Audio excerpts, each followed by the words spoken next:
maganda at tama yung punto ni Manong Ted dito. Kung pag-uusapan natin yung resulta, oo. kung pag-uusapan natin resulta ng halalan, itong nagdaampong halalan, palagay ko hindi naman hindi natin maitatanggi. Sa akin lang naman ito na yung dahilan dito hindi naman din yung performance ng cabinet.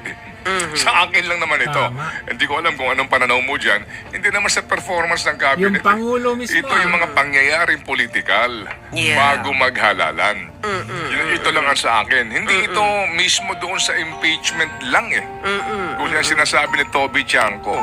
Tama yung sabi ni Attorney Vic Rodriguez. Ang problema dito, mismo si Marcos Jr. Ano ba yan? Talagang malaking factor dito sa akin pong pananaw lamang ay yung pong pagpapadala, yung pong pagpayag na madala sa dahig ang dating Pangulong Duterte.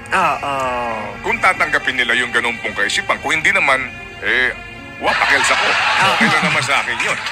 Kasi sino ba naman tayo? Ito namang atin lamang sariling kaisipan. I don't know if you agree.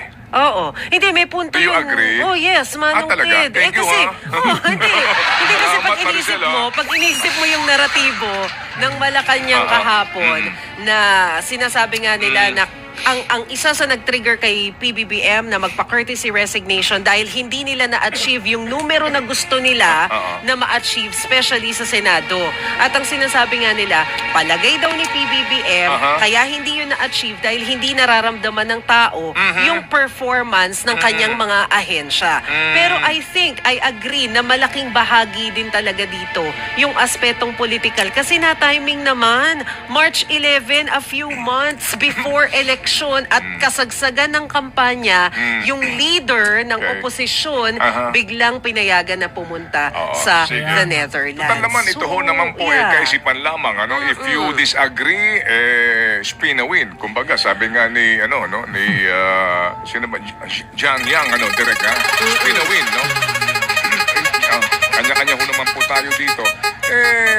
Yung pong issue na yung sa pagpayag, no, na mailipad sa dahig ang dating presidente, yun naman, ang tingin ko, hugot yun doon sa lumabas na survey nung una, na pabor sila sa ginagawang investigasyon. Di ba may SWS survey o Pulse Asia? Doon sa usapin po ng accountability ng tanggapan ng Vice Presidente doon sa confidential fund. And nung mga panahong yon, if you also remember, medyo ang Vice Presidente ay tahimik doon sa issue ng mga sinasabing mga inilabas na mga voucher. Right? Then nagkaroon ng survey. Sinasabi po na pabor sila na magpatuloy itong investigasyon na ito. Merong ganun pong survey, right? So kumbaga nakabuelo kung yung pong pakay ninyo sa usapin po ng umano'y paglalantad dito po sa mga sinasabing umano'y maling paggamit daw sa confidential fund. So meron kang ganung kaisipan na at gusto ng taong bayan ito, kung ikaw din yung nag-iisip ng, sige, mukhang ito rin pagkakataon para natin papanagutin, supposed to be ang mga accountable, itiniming din yun, ang medyo nagkaroon ng miscalculation. Diba? Iba na pala ang magiging reaksyon ng iba dito po kapag sinabi na natin na papayag ka na dalhin doon sa dahig yung dating presidente. Ibang usapan na pag si Tatay Digong ang ginanyan nyo, ano ba? Sa pananaw po naman din ng iba. Yun po yung, kumbaga na-miscalculate mo yung mga decision mo. Pero sabi nga, no return na exchange na yan eh. Oo. Nandyan na yan, right? Pero I think nagkaroon naman sila ng realization, baka too late nga lang. Kasi di ba makikita din naman natin dun sa mga approval and trust ratings na sumunod, both sa Pulse Asia and SWS survey, na mababa talaga yung numero na nakuha ni Presidente. And dahil dun sa mababang numero na yon, Nag-dip talaga, pababa. Baba talaga. So makikita mo talaga na nagre-reflect kung ano yung naging perception ng tao dun sa administration. Set aside the politics, hindi nila nararamdaman kung ano yung ginagawa ng government. Oo, kasi doon sa survey din, numero 1 na namang katanungan, kaya nga bumaba yung approval ratings, di ba? Approval kung ayon ba kayo sa ginagawa ng presidente sa kanyang mga programa, bumaba nga sa usapin number 1, inflation. Yun, di ba? Number one, inflation, remember? And then pangalawa po, Employment. yung kakulangan po ng sweldo. Yan, ando na po yun. So meron silang kopya nun. Oo, samahan pa ng isyong political. And anyway, Oo, PhilHealth pa. Oh, PhilHealth, Tama. opo. And then the budget, no? Yun. Yung budget na hindi naman siya actually may gawa, pero nagkaroon din po ng pagkukulang kung paano niya sana na-resolve. Yun. Hindi siya yung may gawa, pero may kompas siya. Kasi kung wala siyang kompas, bakit niya pa rin inaprubahan, di ba? Very hideous yung ginawa Isyong niya. yun. Anyway, ito po'y nandidiyan na. Alright, so ngayon, ito pong kinakaharap ngayon nga ng kasalukuyang administrasyon. Okay, so ano po yung damdamin dyan dito po sa cabinet revamp na ito? Pwede sabihin ng iba na cosmetics lang ito. Pwede sabihin ng iba na ito po'y diversion lamang. Pero sa atin po naman, tangkilikin natin to doon sa pwedeng posibleng magandang maging bunga nito, di ba? Huwag ko naman din nating ipagkait yan dito po sa administrasyon na baka naman may magandang ibunga ito. Opo, doon sa iba po na mga underperforming mo na mga miyembro po ng gabinete, baka naman ito noon chance nila. O dito po sa DOH, di ba? So, Mr. Secretary, ikaw ang chairman ng PhilHealth. Di ba? Ikaw na maging bastonero dyan. Huwag kang payag na lang ng payag sa mga pinaggagawa nila. At maging bahagi ka sa reforma sa PhilHealth. Baguhin nyo na yung mga panuntunan ninyo na kapag private room, kahit na pangkaraniwang manggagawa lamang ng private room dahil sa kailangan ng kanyang sakit na maging pribadong kanyang silid, di ba? Hindi mo na sasagutin ng PhilHealth. At ang iyong contribution doon sa bill, ikakarampot lamang kahit na matagal na miyembro ng PhilHealth. Yan ang unang-unang dapat yung baguhin. So para na magkaroon ng connect ang gobyerno sa taong bayan na hindi lamang puro press release ang PhilHealth. Tama. Itong mga ganung bagay ba para po sa Secretary of Health, no? At sa ilang pang mga secretary. Nilalawakan na daw nila. Nagbibigay na daw sila ng additional benefits sa PhilHealth. Dagdag session sa dialysis. Dagdag sa chemo. Paano yan, Manong Ted, kung si Ted Herbosa ang pinupunan natin dito, mismo galing sa bibig ng Pangulo, no, na sabi niya oo, binawasan natin, oo, kinuha natin yung PhilHealth, pero rest assured na hindi po maapektuhan yung pamimigay ng tulong sa mga nangangailangang medical. Paano nangyari yun? Binawasan, tinanggal, kinuha ang contribution, tapos hindi maapektuhan. Saan kayo kukuha? Saan hugot, di ba? So kung mismong presidente ang nagbigay ng pahayag na ganun, abay, alanganin, might as well yung presidente mismo ang mag-resign yan. So, I would like to just assure everybody, huwag niyong inaalala na mababawasan ang serbisyo kahit na kanino. Para sa senior, para sa mga hirap, para sa middle class, walang mababawasan kahit isang kusing. Quite the opposite. Dadagdagan natin yan in 2025, mas dadami pa. Ang magiging serbisyo na ibinibigay ng PhilHealth, mas lalaki pa ang magiging payment na ibibigay sa insurance claim. Pero nung sila na ospital, despite sa laki na ho ng kanilang contribution, noong kanila pong binabayaran ng kanilang bill, ang counterpart ng PhilHealth, napakaliit lamang dahil lang sa kumuha ka ng private room. Yun ang kanilang prinsipyo, di ba? Sinabi mismo. O yun ang mga bagay po na sana nga asikasuhin itong DOH Secretary na sinasabi na baka Panahon lang yan ni Marcos, pero nung panahon ni Duterte, mas malaki yung porsyento ng kontribusyon ng PhilHealth. Ngayon baliktad na daw po masama doon sa mga Kung halimbawa may 100k ka na bill, ang ibibigay ng gobyerno sa nung panahon ni Duterte, 3,000 na lang ang ibabayad mo. Pero ngayon baliktad. Ang babayaran mo 98, 90k, tapos yung gobyerno 10k lang. Ganun ang style ng hindi na ma-renew. Tama ba? Hindi na ma-renew. Hindi mo alam, ano? Okay. Makasama dun sa mga tatanggapin ng courtesy resignation. Pero kung ito ho ay sa akin lang sabi nga po kanina, baka ho naman din ito ang pagkakataon, no? Na maging mas masipag pa sila sa kanilang remaining 3 years. Maganda rin po ito, tama? Na pagkakataon po na, Gising! galaw-galaw tayo pag may time. Pero, I don't think so. Hindi sa nagiging negative, ano? Pero paano, after 3 years, saka kayo magigising? Parang ganun. Ano yun?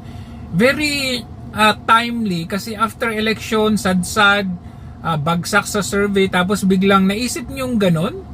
I mean, andyan lang yung Pangulo, kasama niya itong mga gabinete niya, hindi ba niya mapagsabihan? Alam niyo, isa kasi ito sa problema, no? Kasi nung panahon ni PRRD, halos weekly, gabi-gabi, yung talk to the people, nakasama ni Tatay Digong yung kanyang gabinete. That means kung merong mali, pwede niyang i-correct right there and then.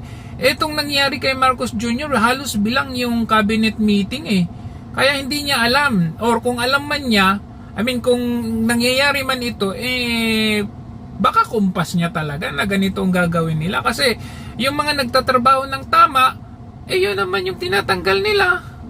Doon naman sa cosmetics balang ito, kung ako naman po yung nagdesisyon nito, sana hindi ko ginawang Webes.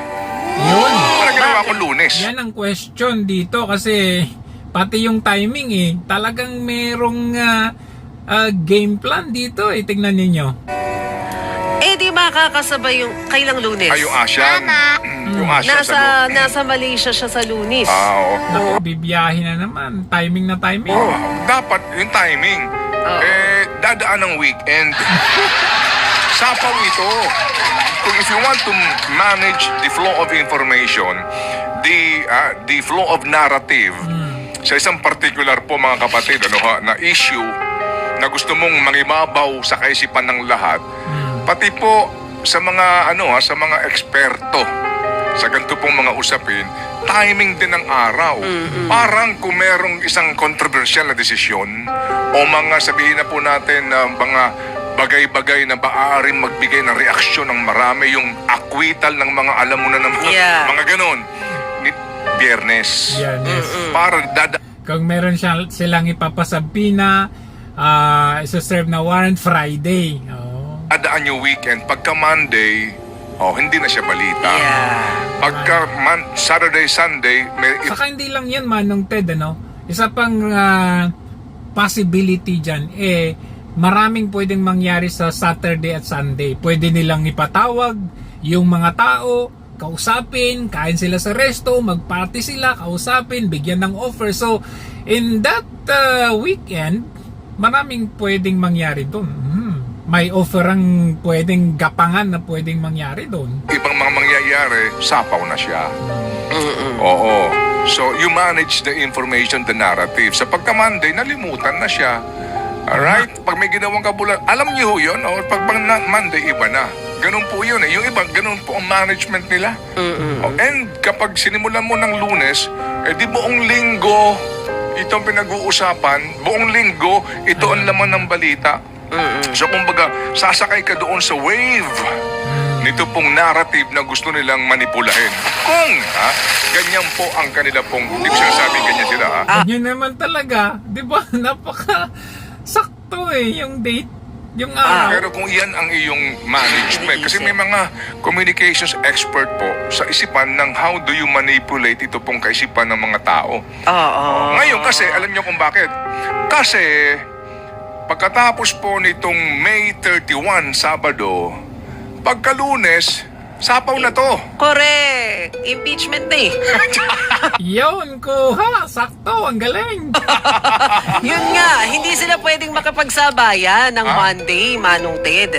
Kasi impeachment trial na yung June 2. So, syempre, yung naratibo nun, mapupunta na talaga dun sa Senado. Oo. Hindi, mapupunta na Kalaban na sila. Kay VP. Oo, kay VP. Right? Opo. At dito din, depende na sa management po ng tanggapan ng Vice Presidente, yung kanilang tugon dito. Alam nyo, sometimes mga kapatid, ito'y battle of, Baka. battle of narratives or battle of paano mo, ayoko naman Boxing. sabihing manipulahin, no? Paano mo pangasiwaan ang flow of information. Abay, expert na expert si Marcos Jr. dyan. Yung trolling na tinatawag. Naku, alam na alam nila yan. Yung communications na ganyan. Naku, mag-hire yan. Nag-hire ako ng libu-libong troll para ganito, ganyan. Ikaw talaga ang pag-uusapan kasi major na decision niya. Pero dito naman din magkakaalaman tayo kung totoo to. Kung totoo to. dito. Kasi pag dito, ang pinalitan mo iisa lang. Duda. Alam ko isa lang talagang papalitan dito. Kayo lahat, panahon na para Idadaan lang sa courtesy resignation pero iisa lang talaga ang target nila dito. Alam nyo na. start tayo. Hindi pwede tatamad Hulaan nyo, i-comment nyo dyan sa baba. tamad dito. Hindi pwede yung, di ba? Hindi pwede lalamyan lang niya dito. Pagkatapos, ang pinalitan mo iisa lang. Sana sinubak mo na lang. Kung isa din lang, nagdaan-daan ka pa sa drama-drama na PR stunt na ganyan na courtesy Di ba? Ngayon, ang bola nasa sa inyo. So, abangan natin to. Pero kaya nga sinasabi nila, baka totoong masyadong mabait si PBBM. Kasi kung marami siyang tinitingnan ng mga secretaries na gustong tanggalin, ayaw niyang ipalabas. Parang sige, save na lang natin to sa kahihiyan. Courtesy resignation. Hindi ka din yun. Hindi, lumabas na sa bibig niya doon sa BBM podcast niya. Yan ang sabi niya. Pag meron hindi nagustuhan, sabihan niya, lumabas ka na lang, umalis ka na lang, kundi kakasuhan ka namin. Tapos basta umalis ka na. Kundi kakasuhan ka namin. Kukulong kita. Umalis ka na lang. Ha? Kaya naman pala. Ganyan talaga ang Ganun realidad yun, ni Marcos Marcel. Ganun administration. din yun eh. Di ba ayaw mong sibakin kasi maawain ka, nahihiya ka, kinausap mo nung una. Eh ganun din yun. Lalabas na tinanggal mo rin kung tinanggal mo rin. Anyway, and then if you talk about corruption, if you talk about smuggling, eh dapat ang una mo sibakin, customs. I mean, kailangan ba bang i-memorize yan? Customs na naman. Hindi ba? Kasi sinasabi mo, hindi naman magtatagumpay yung mga sinasalaki sa mga bodega. Paano nakarating ng bodega yung mga smuggled goods na yan? Dumaan ng customs yan. Ganun, common sense di po naman yun eh.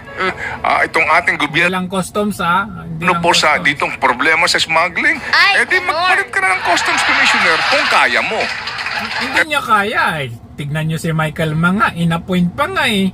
Baka hindi mo rin kayang gawin because of, you know what I'm saying.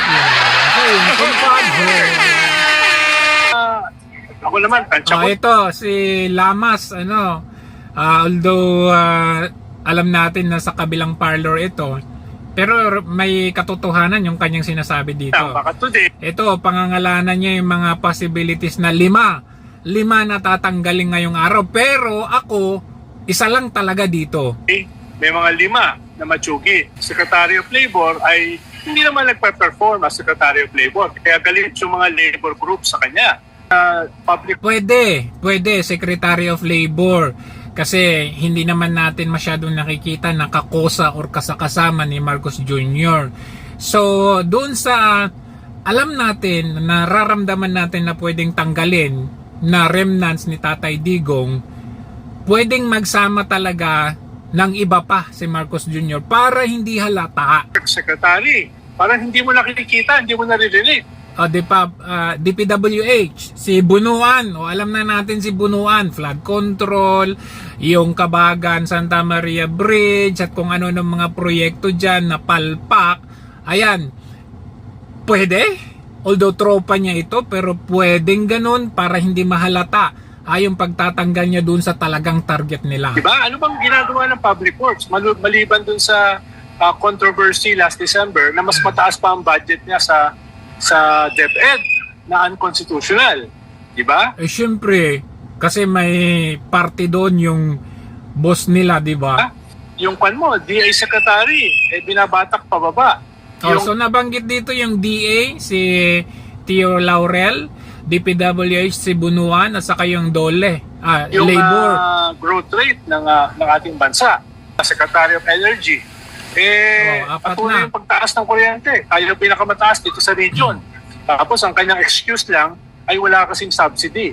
Kita mo ba yung mga miyembro ng gabinete niya ngayon, mayroon pa na matatawag na mga remnants ni Duterte kung kaya't siya ay napilitan din Parang baliw yung kanilang costume mo yan. Revamp? Costume, Oo, Minecraft. halimbawa, yung Solicitor General mo, no, sabi niya, Solicitor General na mention na. hindi niya pwedeng represent yung gobyerno, no, dun sa usapin ng ICC, yun ang trabaho niya as Solgen tapos nagsampa pa siya ng kaso para bawiin yung acquittal ni Laila de Lima. So ito talaga ang target ni Marcos Jr.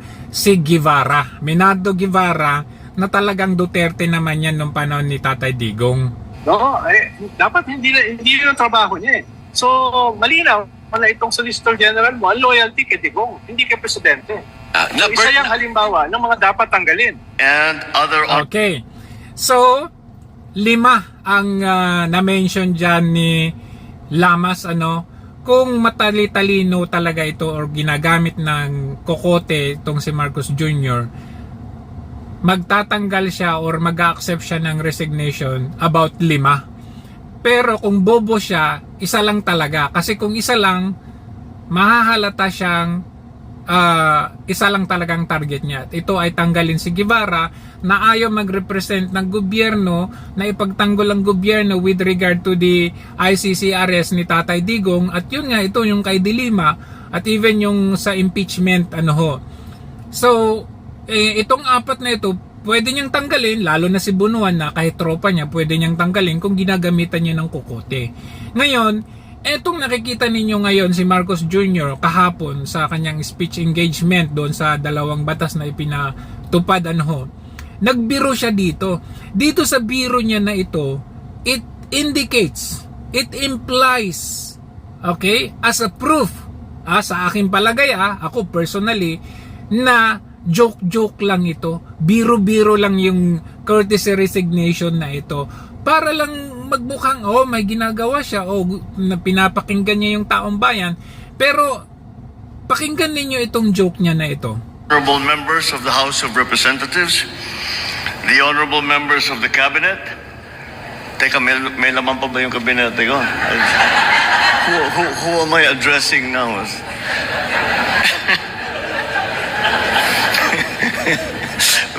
we are in flux. Di ba? So nag-joke siya, may laman pa ba yung gabinete ko? So ibig sabihin, yung gesture niya yan, pinapakita niya na, don't worry, itong courtesy resignation, pakulo lang natin ito, huwag kayong mag-alala. Basta ang gawin lang ninyo, mag-submit lang kayo ng courtesy resignation, hindi ko rin naman tatanggapin. Ang tatanggapin ko lang si Guevara. Ganyan, yung biro na ganyan eh. Kasi, andyan sila, tropa pa rin sila. Alam mo yun, all we thought, he is trying to revamp, ayusin, pero nagbiro siya dyan. Andyan pa ba yung gabinete ko? Wala na ata. That is a joke of reassuring na okay lang, mag-submit lang kayo, hindi ko rin naman tatanggapin. Kung maalala ninyo yung PNP cleansing na courtesy resignation, sino yung mga tinanggap nila nun? Diba? Yung mga Duterte aligned. Yun lang yun. Pero nakita nyo, during that time, isa dyan si Torre na nag-submit ng resignation. Nakita nyo ngayon, si Torre ang pinakawalang hiyang chief ng CIDG o ng kapulisan. Diba? Ganyan katarantado ang Marcos Jr. administration.